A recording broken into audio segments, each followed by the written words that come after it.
Olá, pessoal, tudo bem? Eu me chamo Luciano Cunha e eu estou aqui como representante da Ética Animal. Hoje é 10 de dezembro e 10 de dezembro é o Dia Internacional dos Direitos Animais. E para celebrar essa data, nós da Ética Animal resolvemos fazer uma enquete que foi postada no nosso site e também na nossa página do Facebook e na nossa conta do Instagram, avisando as pessoas que elas poderiam enviar qualquer pergunta sobre ética animal, né? E nós selecionamos algumas para responder aqui na sequência. Então, esse é o quadro Pergunte o que quiser. Então, a primeira pergunta é: o que é especismo? Especismo é um conceito central dentro da ética animal e é um conceito criado, essa palavra, né, foi criada pelo psicólogo Richard Ryder, em 1970, e é um termo criado para se fazer uma analogia com o racismo. Tá? Então, assim como o racismo é a discriminação contra quem não pertence a certa raça ou a certas raças, o especismo é a discriminação contra quem não pertence a certa espécie ou a certas espécies. Então, obviamente que para a gente entender bem o que é o conceito de especismo, a gente tem que entender o que está se dizendo aqui com o termo discriminação. É claro que esses termos têm várias definições propostas, né, na história da filosofia, mais especificamente na história da ética e da filosofia política, mas uma definição amplamente utilizada de discriminação é que discriminar contra alguém é tratar esse alguém desfavoravelmente de maneira injusta. Tá? Então, o especismo seria o tratamento desfavorável, injusto, contra quem não pertence a certa espécie ou a certas espécies. É claro que aí logo a próxima pergunta que vai surgir é: quando sabemos que um tratamento desfavorável é injusto? Novamente, tem vários critérios que foram propostos, né, e eu vou aqui citar somente dois critérios que são também amplamente utilizados e amplamente aceitos por boa parte das visões da ética contemporânea. Então, um primeiro critério é que um tratamento ele é injusto quando ele viola o princípio da igual consideração. O que diz o princípio da igual consideração?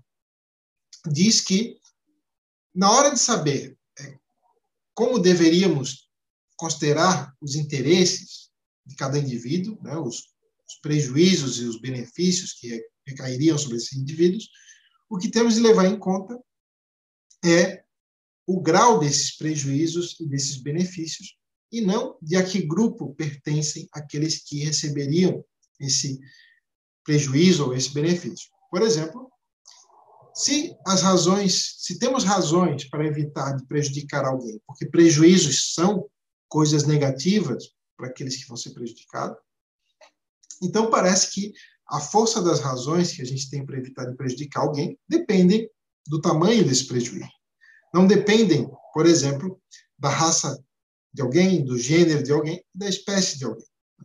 A mesma coisa em relação aos benefícios. Parece que temos razões para beneficiar alguém, porque benefícios são coisas positivas. Então, parece que a força das razões para se beneficiar alguém tem de depender do tamanho dos benefícios e não de sobre quem recairiam. Isso tem a seguinte implicação. Parece que prejuízos de níveis similares em indivíduos distintos geram razões de igual força para serem prevenidos, e benefícios de magnitude similar geram igual força para serem buscados, independentemente de quem receberiam, a qual grupo pertence aqueles que receberiam, qual raça, qual gênero e a qual espécie, porque isso não influencia no grau de prejuízo ou benefício que eles receberiam. Por exemplo, vamos supor que nós temos um indivíduo A que está sofrendo uma dor de menos 40.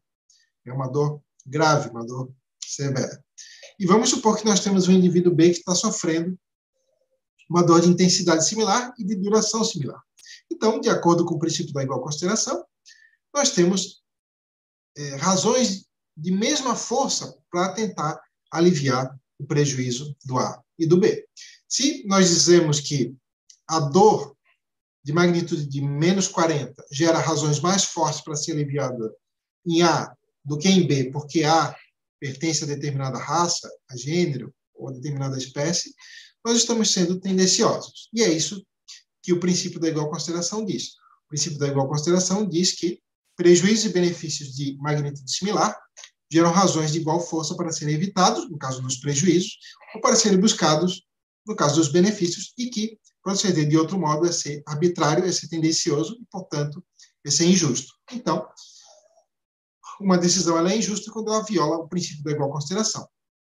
Né? E quando que se viola o princípio da igual consideração? Quando se dá peso diferente a níveis de prejuízos e benefícios que são similares, né?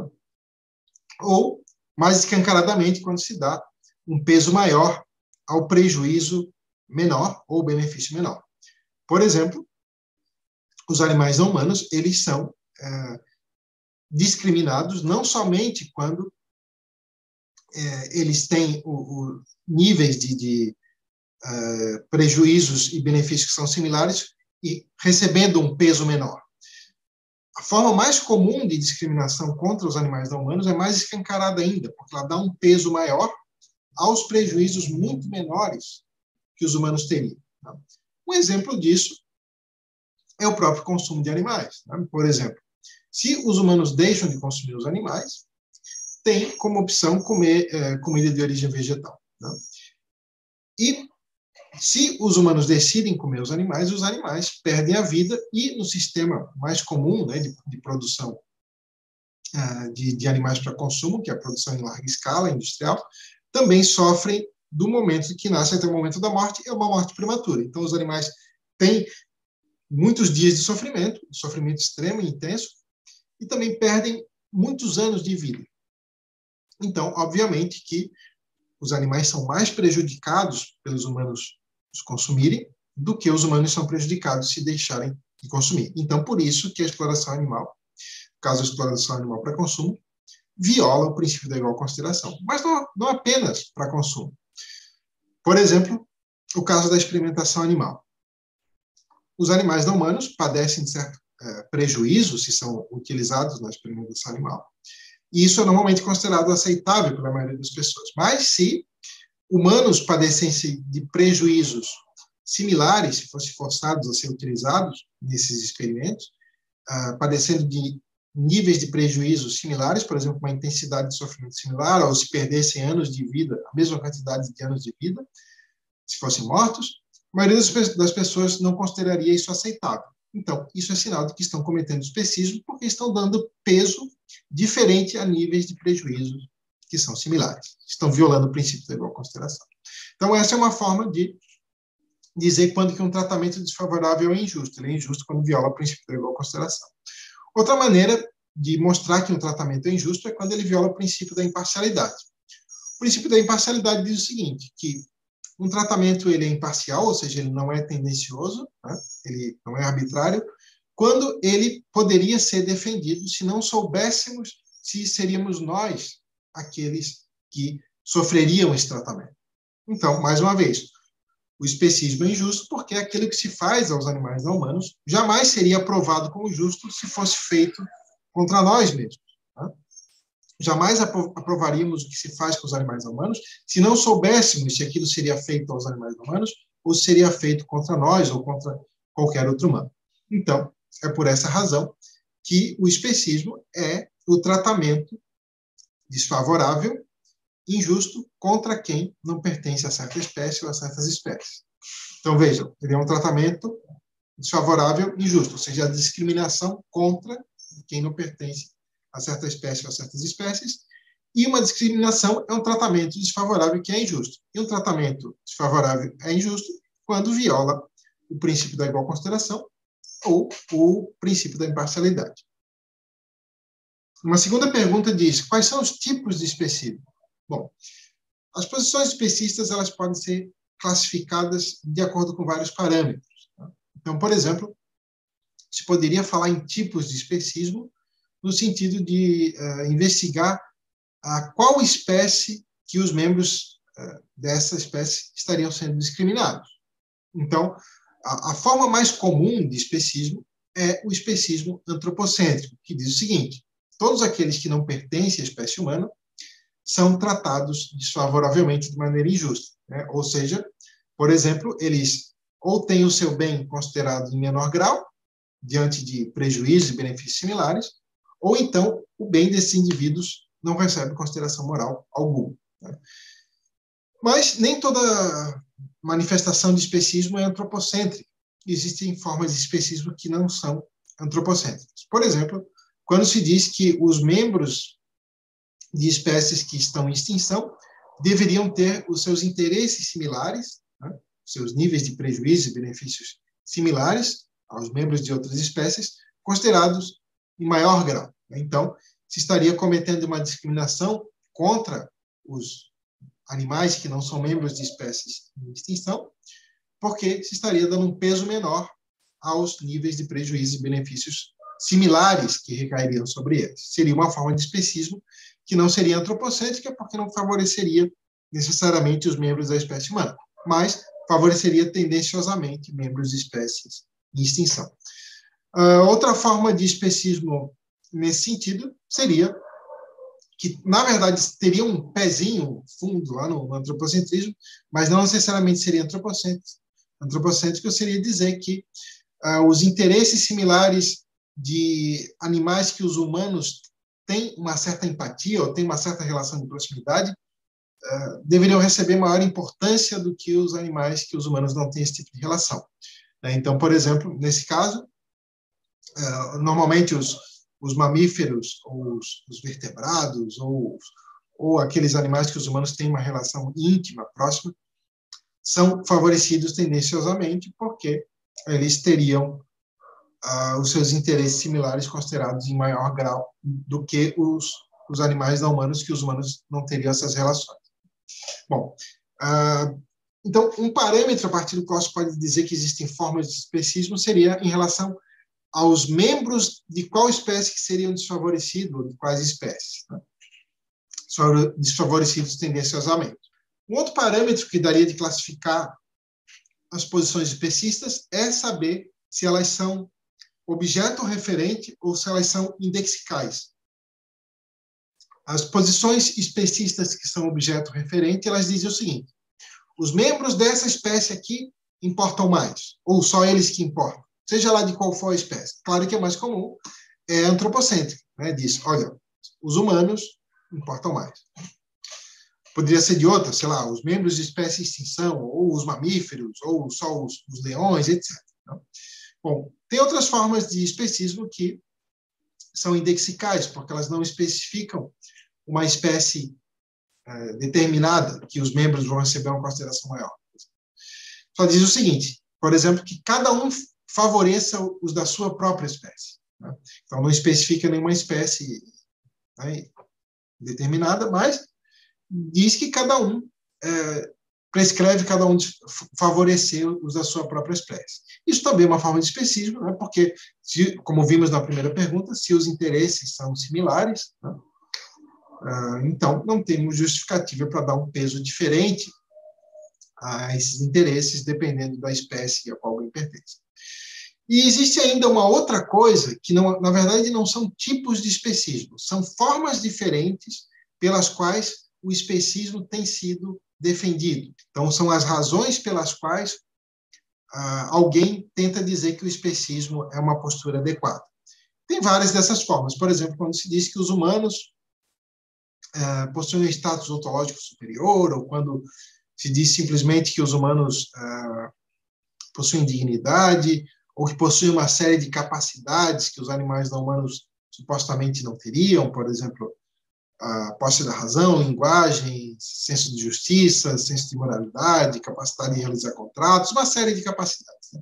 Ou quando se diz que os humanos possuem uma série de relações, né? Por exemplo, relações políticas ou de poder, ou relações de empatia ou de solidariedade mútua, etc. Bom, isso não são formas de especismo, isso são razões endereçadas para tentar justificar o especismo, né? Para tentar defender o especismo.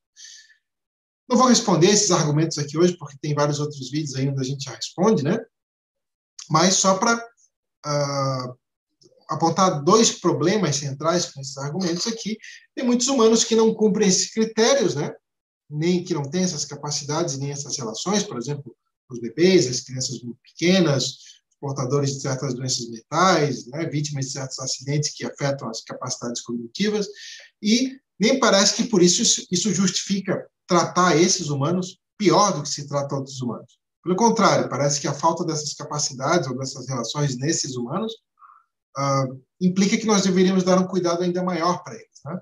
Então, parece que se a falta dessas capacidades ou dessas relações nesses humanos não justifica tratá-los pior, pelo contrário, implica que temos que dar um cuidado maior a eles. Então, parece que a falta dessas capacidades ou dessas relações nos animais não humanos não justifica tratá-los pior, muito menos justifica o que se faz rotineiramente a eles, né? Onde eles são mortos, onde eles se causa muito sofrimento a eles, etc. Parece que, pelo contrário, a falta dessas capacidades nos animais não humanos e dessas relações teria que implicar dar um cuidado ainda maior para eles. Né? E parece que tem outra coisa. Essas capacidades e essas relações não é o que é relevante para saber como o grau de consideração que deveríamos dar a alguém. Né? Porque parece que devemos respeito aos humanos, não porque eles têm essas capacidades ou essas relações, mas porque eles são passíveis de ser prejudicados ou beneficiados. E os humanos são passíveis de ser prejudicados ou beneficiados porque eles são sencientes, são capazes de ter experiências positivas ou negativas. E é por isso, então, que os humanos são prejudicados com sofrimento, que é uma experiência negativa, são prejudicados com a morte, porque a morte impede o desfrute das experiências positivas que alguém teria se não morresse. Só que isso tudo, que explica realmente por que devemos respeitar os humanos, implica ao mesmo tempo que temos que as mesmas razões para respeitar qualquer outro ser senciente, independentemente da espécie. Bom, essas são, passamos aqui, então, as principais maneiras que se poderia classificar uma posição especista e também algumas defesas do especismo e vimos alguns problemas com essas defesas. Uma outra pergunta diz o seguinte: o que significa dar consideração moral aos animais em termos práticos? Bom, quando a gente fala de consideração moral, é importante clarificar esse conceito, porque dependendo do tipo de consideração moral, pode significar coisas diferentes. Então, dar consideração moral a alguém implica que a maneira como esse alguém vai ser afetado vai gerar algumas razões para a gente agir dessa ou daquela maneira. Tá? A consideração moral ela é dividida entre consideração moral direta e consideração moral indireta. Então, por exemplo, essa caneca aqui, normalmente a gente entende que ela deve receber apenas uma consideração moral indireta, ou seja, todos os deveres que eu tenho para com essa caneca não são, na verdade, para com ela, são para com alguém que precisaria dessa caneca. Então, por isso se diz que a caneca é objeto de consideração moral apenas indireta, porque, na verdade, os deveres eu tenho não para com a caneca, mas para com quem precisaria dela. Mas vamos comparar com outro caso. Por exemplo, os humanos, né, todo mundo reconhece que nós temos deveres diretos para com os humanos, né, que os humanos são objetos de consideração moral direta, ou seja, é o próprio efeito positivo ou negativo das nossas ações ou omissões para com os humanos, aquilo que gera razões para a gente agir dessa ou daquela forma, evitar de prejudicá-los e buscar beneficiá-los. Então, a gente diz que os humanos são objeto de consideração moral direta. Tá? Pode ser também objeto de consideração moral indireta. Por exemplo, vamos supor uma criança. Eu tenho razões para não prejudicar a criança e essas razões são diretas, porque a criança vai ser prejudicada com o modo... Se eu fizer algo que vai machucar ela, por exemplo, né? O sofrimento, ou se eu fizer algo que vai impedir dela ter experiências positivas, se alguém matar ela, por exemplo. Tá? Então, isso já me dá razões diretas para eu evitar de prejudicá-la, né? O próprio prejuízo. Mas temos também razões indiretas. Por exemplo, se eu prejudicar a criança, certamente que os pais vão ficar tristes com isso. Né? Então, eu tenho razões diretas e indiretas para evitar de prejudicar essa criança. Bom, mas aquilo que realmente mostra que eu tenho razões diretas para evitar de prejudicar os humanos, que é o próprio prejuízo para as vítimas, implica automaticamente que eu tenho as mesmas razões para evitar de prejudicar qualquer outro ser capaz de ser prejudicado. E como vimos, o que torna alguém capaz de ser prejudicado é a senciência, porque a senciência que permite que haja alguém dentro daquele corpo, não seja meramente algo, uma coisa. Né? Senciência é uma consciência, é um olhar de dentro para fora, uma perspectiva de primeira pessoa. Né? Então, parece, né, que todas as razões que temos para considerar os humanos como objeto de consideração moral direta implicam que todos os animais sencientes, né, independentemente de espécie, deveriam receber consideração moral direta. Certo? Então, distinguimos aqui a consideração moral indireta e a consideração moral direta. Existe uma diferença entre você dar consideração moral direta, plena, igual consideração, e você dar alguma consideração moral direta, mas não plena, não igual consideração. Isso acontece naquelas posições onde se constrói uma hierarquia moral, né, de estatura moral, status morais diferenciados. Né? A maioria das pessoas faz isso. Né? Então, por exemplo, a maioria das pessoas reconhece que os animais não humanos deveriam receber consideração moral direta. Né? Até a maioria das pessoas que exploram os animais não humanos diz que, por exemplo, o sofrimento dos animais deveria ser diminuído nessa exploração. Então, estão reconhecendo que os animais não humanos deveriam receber consideração moral direta, mas não estão reconhecendo que os animais não humanos deveriam receber igual consideração. Por quê? Porque condenariam fazer aquilo que fazem tipicamente com os animais não humanos, condenariam fazer se fossem humanos, as vítimas, padecendo de prejuízos de níveis similares. Então, isso mostra que estão atribuindo status morais diferentes, dependendo da espécie dos indivíduos. E como vimos lá na primeira pergunta, isso é injusto, porque viola o princípio da igual consideração e viola também o princípio da imparcialidade, né, que é um princípio fundamental de justiça. Então, parece que a única maneira adequada de considerar moralmente os animais não humanos, todos os seres sencientes, é considerando-os de maneira direta e dando igual consideração, ou seja, dando peso, o mesmo peso a níveis de prejuízos e benefícios similares. Tá? Sem fazer, então, hierarquias, sem dar estatura moral diferenciada. Tá? Porque a estatura moral diferenciada é, por si só, uma atitude tendenciosa, porque diz, olha, o interesse X no indivíduo A tem certo peso, e o interesse X no indivíduo B tem um peso diferente. Por quê? Isso é arbitrário. Bom, então, agora, o que isso implica na prática, né? Que é a pergunta que foi feita. Bom, isso implica na prática que a gente teria que, todas as decisões que condenamos fazer com humanos, teríamos que condenar fazer com animais não humanos. Toda vez que humanos e não humanos forem prejudicados em níveis similares, teríamos que dizer que temos razões de igual força para evitar esse prejuízo. Bom, já que na exploração animal, que se faz rotineiramente com os animais não humanos, ninguém aceitaria fazer isso consigo próprio, ninguém aceitaria que isso seria justo, todo mundo diria, olha, isso é claramente injusto. Então, parece que a primeira implicação é que o que se faz com os animais não humanos na exploração animal, em geral, é injusto. Essa seria a primeira implicação. Então, se é injusto, deveríamos tentar dar um jeito de acabar com essas práticas. Mas não só a exploração animal, porque parece que os animais não humanos eles são vítimas de uma omissão de socorro. Tá? Por quê? Pouca gente sabe, mas a situação dos animais na natureza, em decorrência já dos processos naturais, é completamente ruim.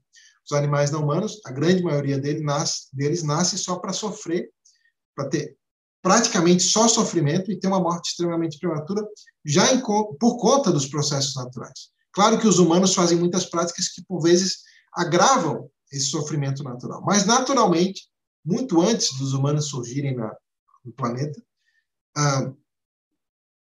a situação dos animais não humanos na natureza já era completamente terrível e continua sendo, por vários fatores. Doenças, desastres naturais, parasitismo, conflitos entre animais, acidentes, sede, fome. Mas, além disso tudo, principalmente porque sempre nasce uma quantidade gigantescamente maior de animais do que tem recursos disponíveis e do que consegue sobreviver. A maioria das pessoas não percebe isso porque tende a pensar em animais de grande porte, adultos, né, invertebrados. Tal. Mas isso não é a vida padrão dos animais na natureza. A vida padrão dos animais na natureza diz respeito a animais de pequeno porte que se reproduzem tendo uma quantidade gigantesca de filhotes por gestação, né, por posta de ovos, por exemplo. Ninhadas gigantescas, né, que vão desde centenas, passando por milhares e chegando até muitos milhões. Né. Por exemplo, o peixe-lua ele coloca 300 milhões de ovos por posta, e em populações estáveis, não só do peixe-lua, populações estáveis de animais em geral, Normalmente, a média de sobreviventes é de apenas 2 por ninhada, os que conseguem sobreviver até a idade adulta. Né? Todo o restante vai nascer e vai morrer muito jovem. Então, se fosse os humanos a passar por uma situação assim, onde a imensa maioria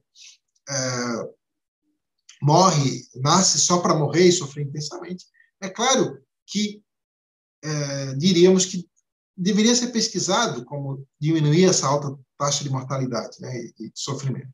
Mas, no caso dos animais não humanos, as pessoas dizem, bom, os indivíduos não importam, o que importa é se o ecossistema continua ali funcionando, se tem equilíbrio ecológico, se não tem extinção de espécies, e os indivíduos, né, se lixem. Bom, mas se fossem humanos não se diria isso, então essa atitude é especista. Né? Então, outra implicação da rejeição do especismo e de levar a sério a consideração moral pelos animais não humanos é reconhecer que deveria ser pesquisado formas de ajudar os animais não humanos, não só quando são vítimas da exploração humana, mas também quando são vítimas dos processos naturais. É claro, pesquisar formas seguras de ajudá-los, né, de maneira que seja baixa a probabilidade de, em longo prazo, ter efeitos negativos inesperados. Ok, então, parece que são as duas implicações práticas principais de se levar a sério a consideração moral dos animais humanos. É claro que teria outras, né, implicações, por exemplo, teria que se reformar os sistemas jurídicos para os animais não humanos deixarem de ser considerados itens de propriedade e passarem a ter direitos legais, né? Tem várias outras implicações, né? Teria que se reformular toda a ideia de política, né? Mas as duas implicações mais básicas de qual decorre todas as outras é isso. Então, a escravidão animal, a exploração animal, né, é injusta, deveria ser abolida, e que teríamos também dever de ajudá-los quando são vítimas não só das ações humanas, mas dos processos naturais também. Bom, vamos agora para a terceira pergunta, e a terceira pergunta diz o seguinte: ser vegano é suficiente para ser antiespecista? Bom, a resposta curta é não, mas eu vou explicar por quê. Bom, o que normalmente se diz que é uma pessoa vegana, né?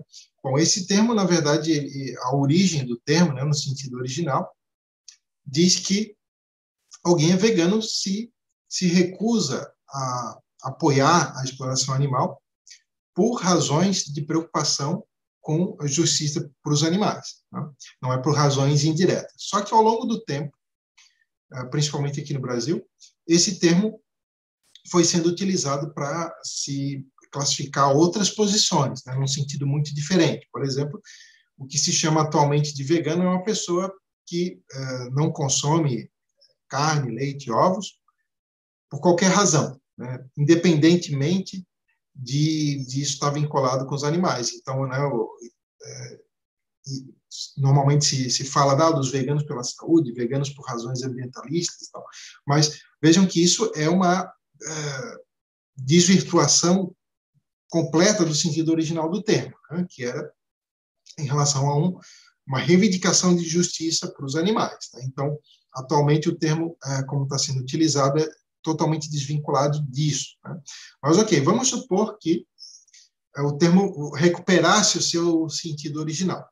Mesmo assim, isso também não implica que uma pessoa vegana é antiespecista.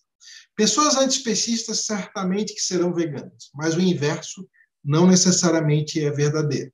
Ou seja, o que eu quero dizer com isso? Que é possível que pessoas veganas, mesmo veganos pelos animais, possam ainda ser especistas, ou seja, possam ainda estar cometendo uma discriminação contra os animais.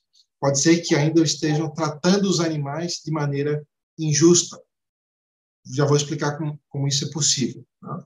Então, é possível da seguinte maneira: assim como alguém que não tem escravos ainda é possível que seja racista, também é possível que alguém seja vegano, ou seja, não explore os animais, não escravize os animais, mas ainda seja especista. Nós vimos lá em outra pergunta que o especismo acontece não apenas quando se desconsidera totalmente o bem de membros de certa espécie, né? Mas toda vez que se dá um peso menor ao bem dos membros de certa espécie ou de certas espécies diante de interesses similares, né? Níveis de prejuízos e benefícios similares. Então, na verdade, veganos especistas é algo muitíssimo comum. Por exemplo, existem pessoas que, agora no sentido que é utilizado, né, o termo, pelo menos ultimamente, né, existem pessoas que não consomem nenhum produto de origem animal, né, pelo menos tentem evitar ao máximo, mas, por exemplo, são favoráveis à experimentação animal. Dizem, por exemplo, que é justo fazer isso com os animais não humanos, fazer experimentos, mas não seria justo fazer com humanos. Bom, essa atitude claramente é especista, né? Porque está tratando um interesse similar e com peso distinto, dependendo de se as vítimas são humanas ou não humanas. Então, essas pessoas, certamente que são especistas. Segundo a definição original de veganismo, elas não seriam nem veganas, porque estão sendo favoráveis à experimentação animal. Tá? Mas o termo já foi totalmente redefinido, vamos falar assim. Né? Mas então, vamos supor agora no sentido original do termo, né, que alguém é vegano se é contra a exploração animal, tá? E tenta evitar ao máximo de participar dela. Ainda assim, uma pessoa vegana nesse sentido poderia ser especista. De que maneira? Novamente, favorecendo ou desfavorecendo tendenciosamente membros de certa espécie, que infelizmente também é muito comum. Tem pessoas que são completamente contrárias à exploração animal, mas acreditam, por exemplo, que se os animais não humanos estão sendo prejudicados por processos naturais, como, por exemplo, fome, sede, desastres naturais ou doenças que não foram causados por humanos, defendem que não deveríamos ajudar. Né? Defendem não apenas que não temos obrigação de ajudar, como seria errado ajudar, mas não defendem isso quando as vítimas são humanas. Quando as vítimas são humanas, defendem, inclusive, a obrigação de ajudar, né? Nem que seja uma obrigação pública, né? do governo destinar recursos para ajudar essas vítimas. Então, certamente que isso é especista, né? Porque, no caso, se diz que deveríamos ajudar e outro que não deveríamos ajudar. Né? Então, esse é outro caso onde é possível que alguém seja vegano ou mesmo seja abolicionista em relação à exploração animal, mas também seja especista em relação a quando os indivíduos são afetados por processos naturais. E, novamente, da maneira como está utilizando o termo veganismo ultimamente, na verdade, é utilizado para descrever posições de pessoas que têm uma posição moral exatamente igual à das pessoas que consomem os animais. Por exemplo, tem pessoas que se intitulam veganas, porque elas próprias não consomem produtos de origem animal, mas que defendem que os humanos, outros humanos, têm o direito de utilizar os animais não humanos para explorar, para matar, etc., escravizar, mesmo em situações onde o interesse do humano, que compete com o interesse do animal, é um interesse não vital, um interesse secundário, um interesse trivial, um interesse banal, em comparação ao interesse básico, essencial, vital do animal. Por exemplo, quando o que está em jogo é o sofrimento, que é um interesse básico, né? Evitar sofrimento é um interesse básico, e o interesse em continuar vivo, que é outro interesse básico do animal não humano. E quando o que está do outro lado é, por exemplo, o interesse em os humanos consumirem os animais, que os humanos não morrem se deixarem de consumir os animais, né, porque tem outras formas de se alimentar, ou mesmo quando os humanos querem utilizar os animais para entretenimento, ou, por exemplo, no caso dos rituais. Os humanos certamente que não vão morrer se deixar de utilizar os animais em rituais, por exemplo, e certamente que não vão sofrer tanto quanto o animal sofreria se fosse utilizado em ritual. Então, isso certamente que é especista porque não passa no teste da imparcialidade. Né? É uma posição que jamais poderia ser defendida, jamais alguém iria querer defender se não soubesse quem seriam os afetados, em que posição que estariam os afetados. Né? Se não soubesse que, por exemplo, poderia ocupar a posição do animal que seria morto. Né? Então, certamente que essa é uma posição tendenciosa, ela é especista porque ela é baseada na espécie da vítima, em saber, ora, se as vítimas são humanas, essas pessoas consideram injusto fazer isso. Mas se as vítimas são não humanas, não consideram mais injusto. Né? Então, na verdade, né, pela definição inicial, essas pessoas não seriam nem veganas, né, apesar de não consumirem produtos de origem animal, mas, segundo essa definição que está se usando atualmente, então seriam veganas, apesar disso ser uma distorção do termo original, mas certamente, independentemente de saber se seriam veganas ou não seriam, certamente são especistas, né? Porque não defenderiam a mesma coisa quando as vítimas são humanas. Então, é por isso que todo antiespecista vai querer ser vegano no sentido de evitar participar ao máximo da exploração animal e, mais importante, reivindicar que a exploração animal acabe, porque ela é injusta. Né? Então, todo antiespecista seria vegano nesse sentido, né? Mas, infelizmente, não é todo vegano que é antiespecista. Ou seja, tem veganos, e muitos deles, infelizmente, talvez a maioria deles, que ainda discriminem os animais não humanos, ou seja, trate eles desfavoravelmente, de maneira injusta, de maneira arbitrária, de maneira tendenciosa. Temos uma terceira pergunta que diz o seguinte: como responder o argumento que afirma que os animais não humanos são menos capazes de sofrer física ou psicologicamente do que os humanos? Bom, esse argumento, a maneira mais adequada de responder é começar perguntando por que alguém acredita que os animais não humanos teriam uma menor capacidade de sofrimento físico ou psicológico. Bom, existem duas explicações que eu conheço por parte de quem defende essa posição. Uma primeira explicação diz o seguinte, que os humanos seriam capazes de sofrer em maior grau porque têm capacidades cognitivas maiores. Né?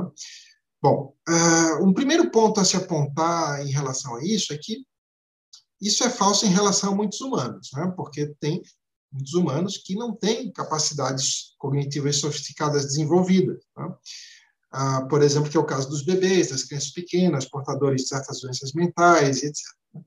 Ok, mas independentemente disso, né, o que os proponentes dessa posição dizem é que tem os humanos adultos normais, vamos falar assim, né, eles poderiam sofrer mais porque são capazes de ter uma perspectiva do futuro mais a longo prazo. Né? Então, por exemplo, se alguém sabe que vai ser torturado na semana que vem, esse pensamento vai fazer com que ele sofra até chegar esse dia. Né? Se alguém não tem um entendimento temporal, né, ou tem isso de maneira muito limitada, não vai conseguir entender isso, não vai sofrer antecipadamente.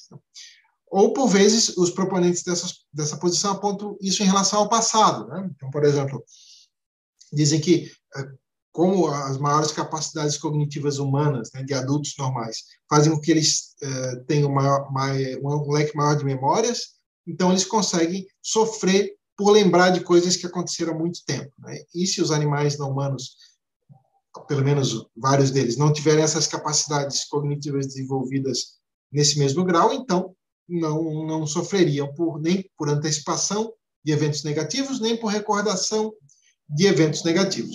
É claro que os animais não humanos, até onde se sabe, pelo menos muitos deles, né, muitas espécies, também têm essas capacidades, né, de antecipar e de recordar.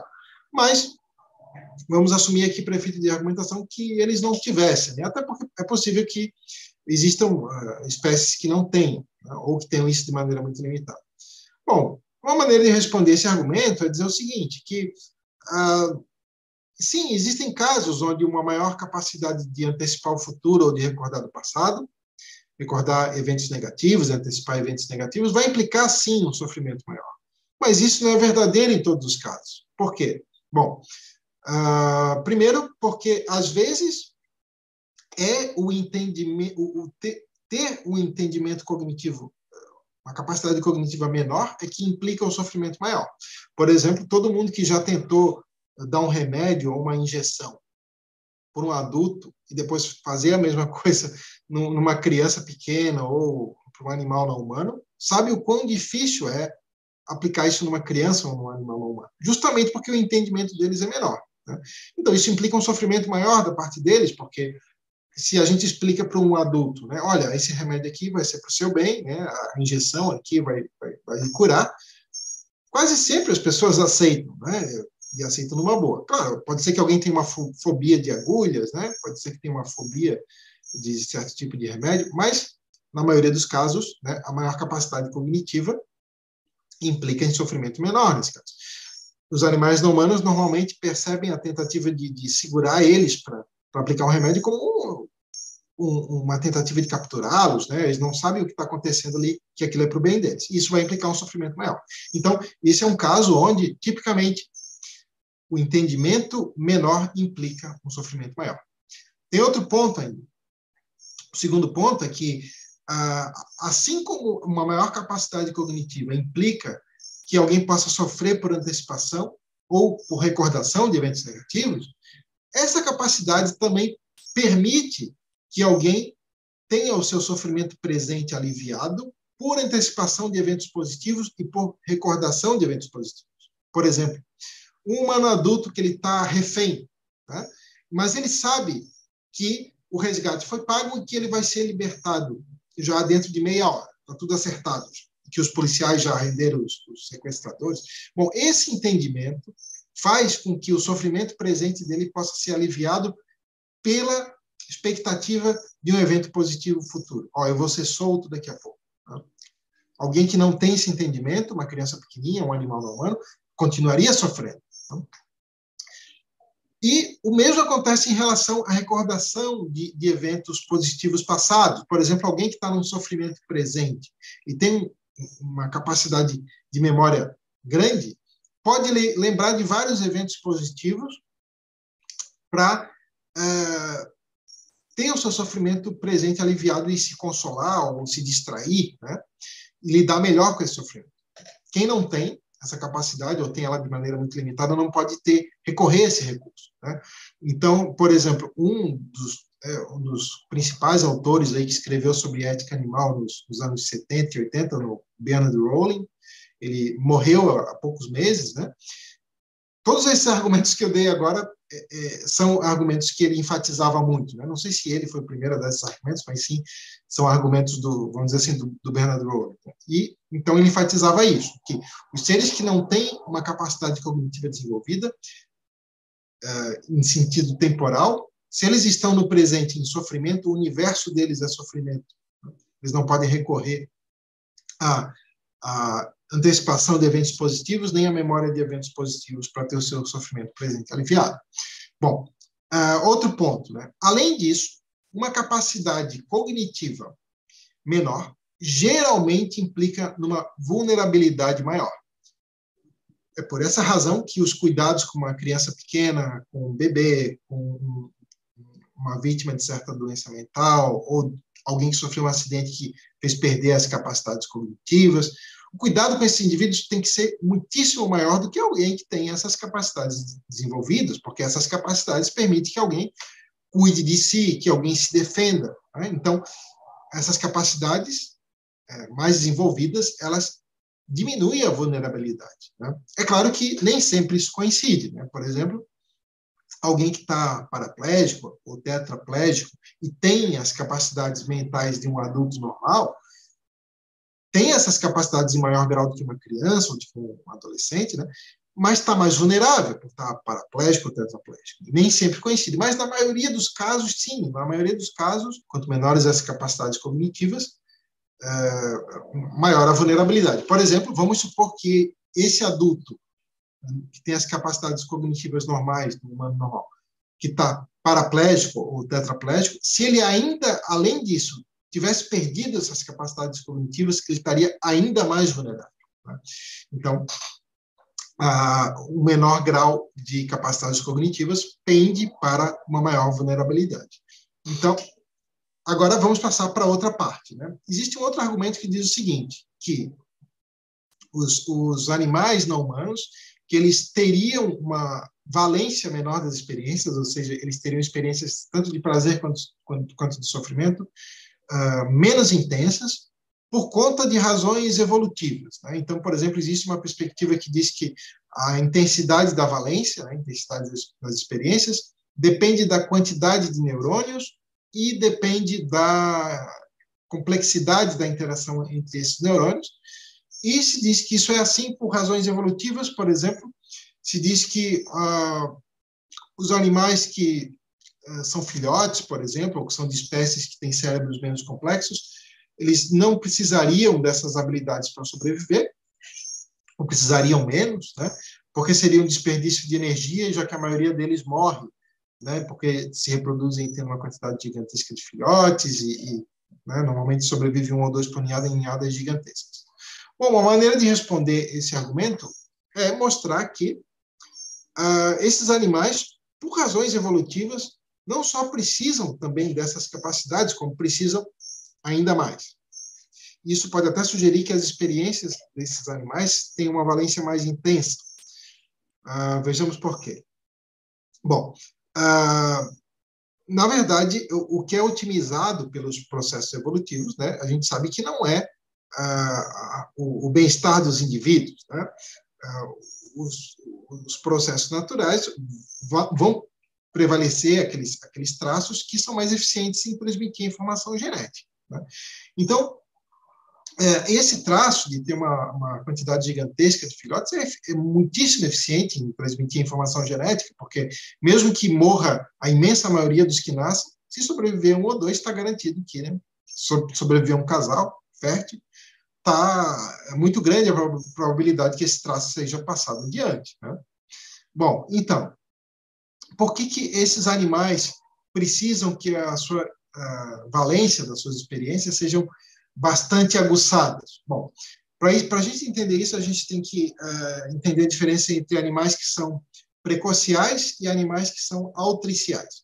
Bom, os animais que são altriciais são aqueles animais que são pouco móveis quando estão sendo formados, ou quando antes de nascer, ou até mesmo depois de nascer, né? Que é o caso dos humanos. Né?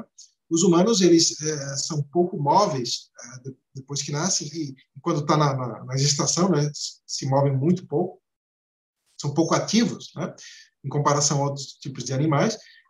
Claro, por razões evolutivas, né, esse traço prevaleceu, porque imagina, se eles fossem muitíssimo ativos, isso muito provavelmente teria implicado na morte da mãe, né, e esse traço, obviamente, não seria passado adiante. Mas isso não indica que os humanos não sejam sencientes. Né? Por exemplo, numa fase da gestação, a partir de certa semana lá, o feto humano já é senciente. Né? E de outros mamíferos também. Né? Tem estudos com eletroencefalograma, se não me engano, em ovelhas. Né? E sim, tem vários que já está com o cérebro formado e já tem ali períodos, né, de senciência. Bom, mas nos animais que são precociais, ou seja, aqueles que são bastante ativos, né, já dentro do ovo, por exemplo, ou pelo menos assim que nasce, já tem que navegar no ambiente, senão eles morrem, né?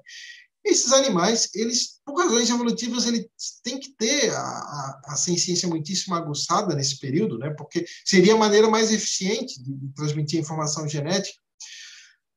Bom, por quê? Porque parece que o único estímulo que eles teriam para se mover e navegar no ambiente nessa faixa etária seria que eles estão tentando evitar o sofrimento e buscar o prazer. Né? E tanto é que eles já têm que ser bastante ativos para conseguir quebrar a casca do ovo e poder sair do ovo. Né?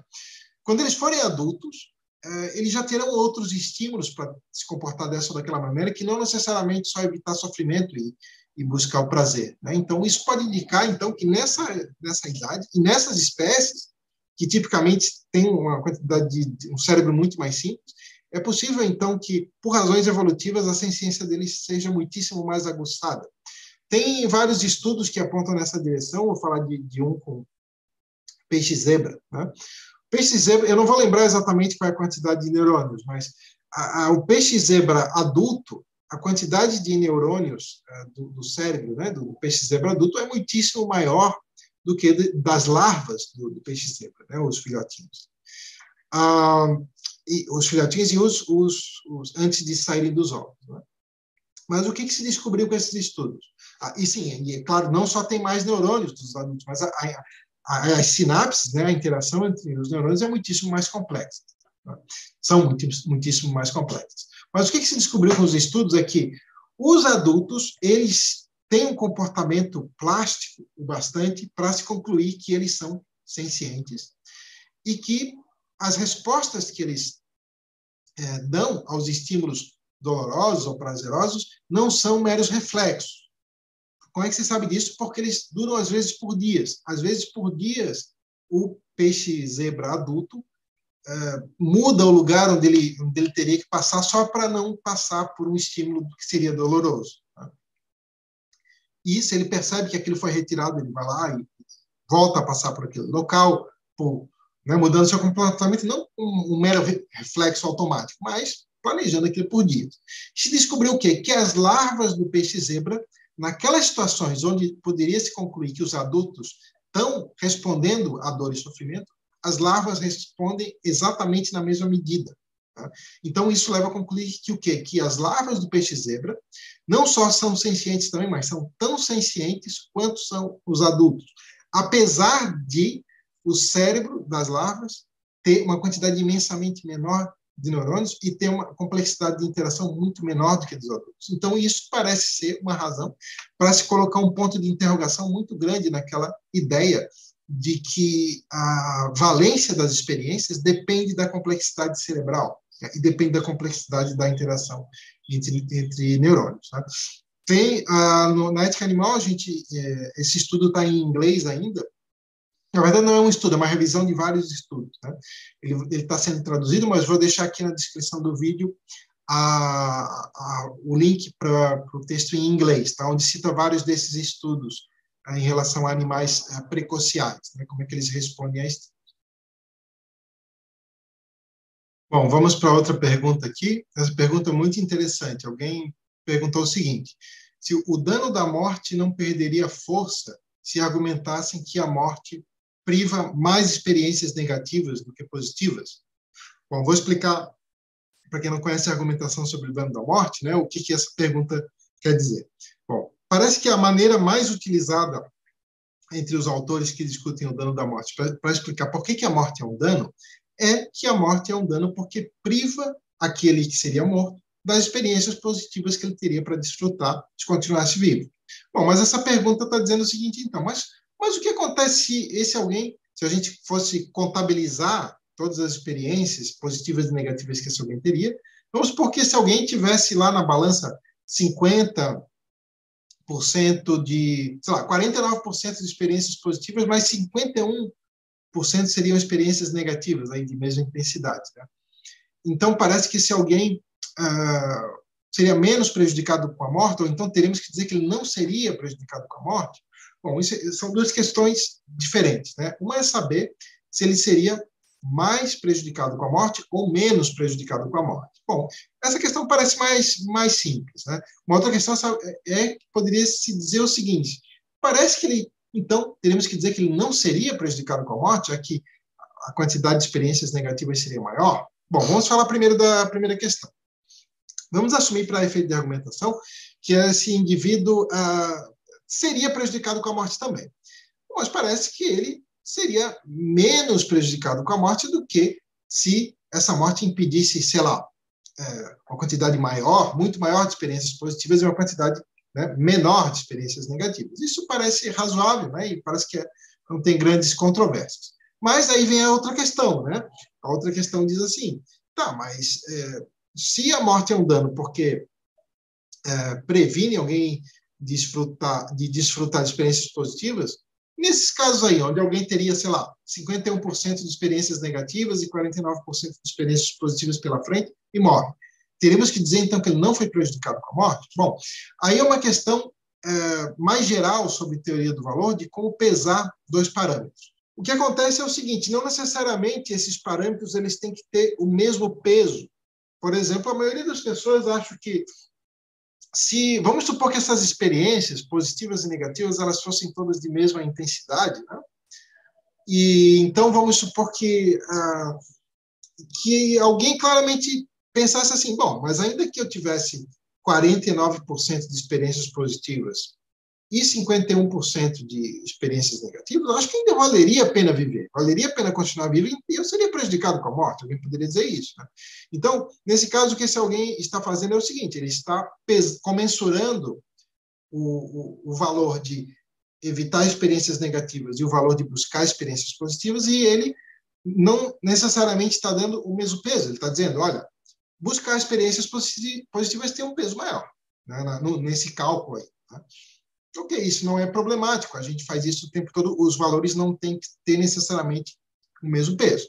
Mas eles vão pesar mais ou menos, e normalmente em certa medida. Né? Então, esse alguém poderia fazer um experimento mental e pensar assim, tá, mas se fosse assim, sei lá, não fosse 49% para 51%, fosse assim, sei lá, 30% de experiências positivas e 70% negativas, né? Ou se as negativas fossem muito mais intensas, talvez agora a gente já ficasse mais ou menos em dúvida, né? Então, isso que a gente está fazendo, então, é comensurar dois valores diferentes, né? A gente tem que pensar no quão maior precisa ser a quantidade daquele valor que tem menos peso, né, para ele prevalecer sobre aquele que tem maior peso, qual deveria ser a proporção do peso entre eles. Mais ou menos assim, ó, quando a gente vai fazer questões de prova, não tem aquela questão, essa questão é peso 2, né? Essa aqui, as outras são peso 1, até agora pode ter peso 3, né? Então, seria mais ou menos isso que a gente faria em relação a prevenir eventos negativos e buscar eventos positivos. Em casos de posições extremas, tem pessoas que estabelecem que um desses dois são trunfos. Isso é raro, mas tem pessoas que dizem, por exemplo, que nenhuma quantidade de experiências positivas, por maior que seja, por mais intensas que seja, compensa passar por alguma experiência negativa, por menorzinha que ela seja. Esse seria um caso num extremo do espectro. É possível que tenha alguma pessoa que esteja no outro lado, né, que diz que vale a pena passar por tormentos terríveis, né, só para ter uma experiênciazinha positiva. Mas esses extremos são raros. Né? O que é mais comum são as pessoas darem peso diferente a esses dois valores, né? Buscar o que é positivo e evitar o que é negativo, mas dar isso em proporção diferente. Né? Então, claro, cada pessoa vai estabelecer essa proporção em linhas diferentes, né? Mas, infelizmente, é o que a gente pode fazer. Então, a gente tem que estimar isso, se imaginar levando essas vidas e tentar fazer essa estimativa. Né? O quão mais certo o peso de experimentar o que é positivo teria sobre o que é negativo, ou vice-versa. Né? E aí, isso vai variar bastante, mas a gente pode pensar em exemplos e contra-exemplos, né, para sugerir que a linha deveria ser traçada aqui, ou deveria ser traçada ali, ou que deveria ser traçada de acordo com as preferências de cada indivíduo, depende aí de qual teoria do bem-estar a gente estaria adotando. Então é isso, muito obrigado.